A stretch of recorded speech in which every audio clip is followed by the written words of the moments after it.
We're here this week at our annual burn camp for children that are burn survivors. We often see a very powerful message to us that sparklers are not safe. When a child spends 10 months in the hospital because of something we consider safe and sane, we have to reconsider what can make 4th of July a celebration. For a moment's fun with a sparkler, a burn injury as a result of a sparkler is a lifelong problem. It's not going to go away. What that child goes through, what the family goes through, will stay with them the rest of their lives. We constantly hear from parents on what can they do about the guilt that they feel over having purchased something that's legal and thinking if it's legal, it must be safe. It's not the case when their child spends 10 months in the hospital and their lives will just never be the same. The guilt is something that will stay with them for the rest of their lives, and there really is no support system for them to help them through that.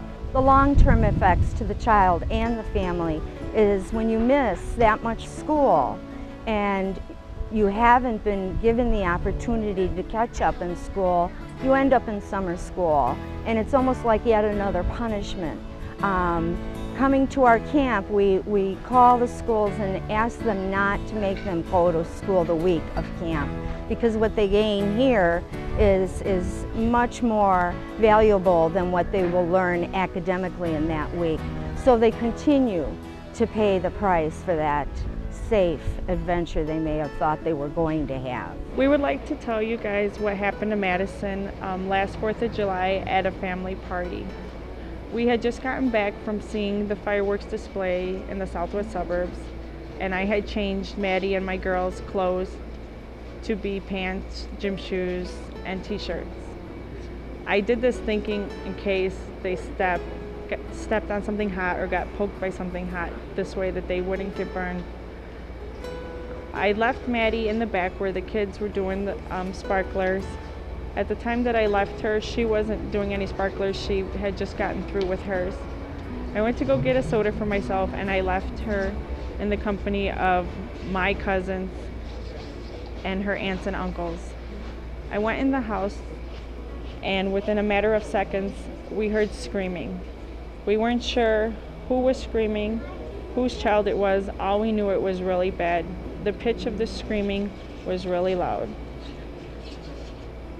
We all went running into the back to see what had happened, and I saw my brother-in-law carrying Madison, and there was skin hanging off of her foot. I had fainted because I had never seen something so horrible, and to see that my kid was in so much pain. We rushed her to the emergency room after we had put her foot in some water, and in the emergency room, they submerged her foot and gave her some narcotics for pain. I asked Maddie after she calmed down what had happened, and she said another child had thrown their sparkler and it landed on her shoe. Maddie, being a smaller child, didn't realize, I guess, exactly what had happened, but she knew her foot was on fire and she began running. Nobody at the party really knew what had happened to her except that she was screaming. By the time they got to Maddie and they tried to take off her shoe, it was too hot to touch. They got their beverages and they poured it on Maddie's shoe to put out the fire. And when they took off Maddie's shoe, they also took off her skin with it. Maddie suffered 2nd and 3rd degree burns on her foot. The sparkler went in through this hole and stood on fire inside her shoe, which burned most of the top of her foot.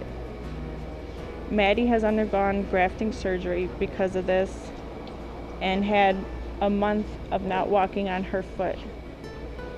I don't know if anyone else has ever cared for a burn, but it's very painful, and that was my job to clean it and listen to her scream every day and every night. And her little sister and her older sister would beg for me to stop hurting her. Maddie is doing good now. She had grafting surgery about a week after her burn. She wears a Job stocking to help protect her foot and to keep her graft from scarring upward. Don't play with sparklers, they could hurt you. It hurted me and it ruined my whole summer. What we're going to do is show just a momentary touch of a sparkler with just a normal shirt and pants. Sparklers burn at a temperature of 1800 degrees Fahrenheit. These blisters are on the paint of a lifeless mannequin. Imagine the effect on a living child. Please don't give children sparklers. For more information, go to the Illinois Fire Safety Alliance website at www.ifsa.org.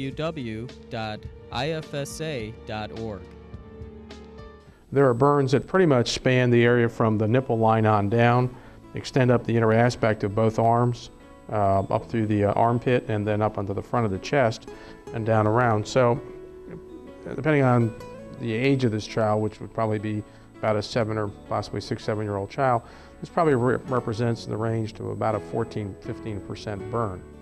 It tends to be on parts of the body that have relatively thinner skin, so they're going to be more susceptible to having a deeper degree of damage than they would if that same burn was around on the back. Additionally, they're in areas that are notorious for being problems in terms of long-term function, with the burn extending up in the inside of both arms here, because that part of the body, when it heals, tends to heal with scarring and restricted motion, because part of what the arm does, not only in terms of moving front to back, but also so that you can reach up overhead, this whole area has to be able to rotate freely. And because there's so much motion here, this tissue tends to heal with a fair amount of scarring. And particularly when the burns come up inside, as they do here, and essentially go up right through the arch of the entranceway to the front of the arm. There's clearly a significant burn out here on the left side of the arm. And again, the flesh on the inside of this arm is relatively tender. So a same burn here as opposed to there results in a wound that cannot heal. Additionally, there is no skin replacement. Part of what happens here is to fix a wound, we have to make a wound. So the child ends up actually with a wound that's much larger because there's the burn itself plus the skin graft donor site. And so when one gets into wounds of this size requiring surgery, it's not improbable the length of stay would be somewhere between 7 and 10 days. And one can quickly have a bill that starts to be $30,000 to $40,000 for the hospitalization. To control the scarring that might come even with surgery, this child will be placed in what's a pressured garment, which is a custom-made skin-tight garment that they will wear 23 to 24 hours a day, 7 days a week for at least a year, and so they will be in that. Since either the back or the legs or both may be donor sites, this garment will simply not be a waist garment. In fact, it'll be an upper body jacket, body garment suit, probably fitted to a lower body, so they'll probably be in a suit that's pretty much from head to toe, or if you will, from shoulder to toe, that they're going to need to wear. What's important for people to understand is skin grafts are good, but they are not perfect. The surface will never look normal, even if it's a perfectly, elegantly healed skin graft. It is still not really possible to make this be something that people won't see with their eye. Scarring can be quite common in this area, even with the best of a surgical outcome, and there may be the need for reconstructive procedures to facilitate motion and full motion in these areas at 12 to 18 months after the original hospitalization. Clearly, the best solution for this treatment is to never have had it happen in the first place. I've worked on the burn unit for the past 12 years and have been involved in multiple burn camps. A third of our population is children, and I'd like to speak just a few minutes to some of the devastation that an injury caused by a sparkler can bring about and cause. Burn injuries are extraordinarily painful, and the pain process does not just stop with the burn. When they're admitted into the hospital, their burns are washed and cleaned, and the dressings are done twice a day. And so twice a day, a child is put through an extraordinarily painful experience until it's determined that the burn injuries are going to either require surgery or heal on their own. If they do require surgery, when they take the donor skin, they take just enough skin to expose all the nerve endings in that area, And so the child not only has the pain from the burn injury, but now they have pain from the donor sites. And this pain lasts for several weeks. And for young children, it's not something that they understand or they adjust to well. We typically follow most pediatric burn injuries that have required skin graft surgery for anywhere between 18 to 24 months. Often we go back out to the schools to help with school reentry because, again, in this image-conscious society, scarring can be something that's very difficult for the children to emotionally have to deal with and manage.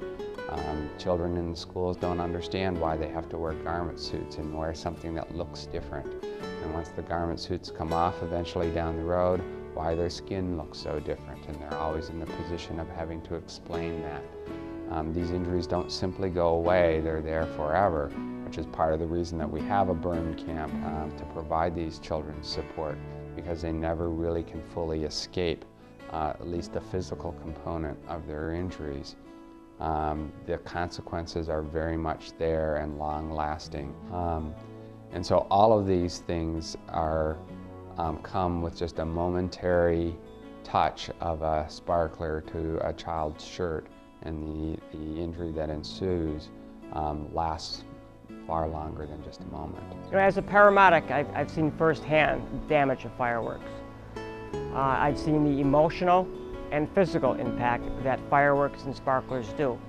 I recall of a situation in which we had a girl who was 5, and their family was having a barbecue in the backyard, and the family passed out sparklers.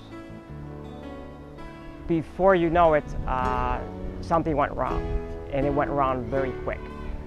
A child was playing with a sparkler. It touched a girl's dress, and within about 30 seconds to 40 seconds, the child was engulfed in flames. We arrived, she was pretty much unresponsive. She had second, third-degree burns about her legs, chest, back, and face. My involvement is a combination of things. Being a paramedic for the last 17 years, seeing the damage fireworks has done, and being a part of the Illinois Fire Safety Alliance, a particular burn camp, IME.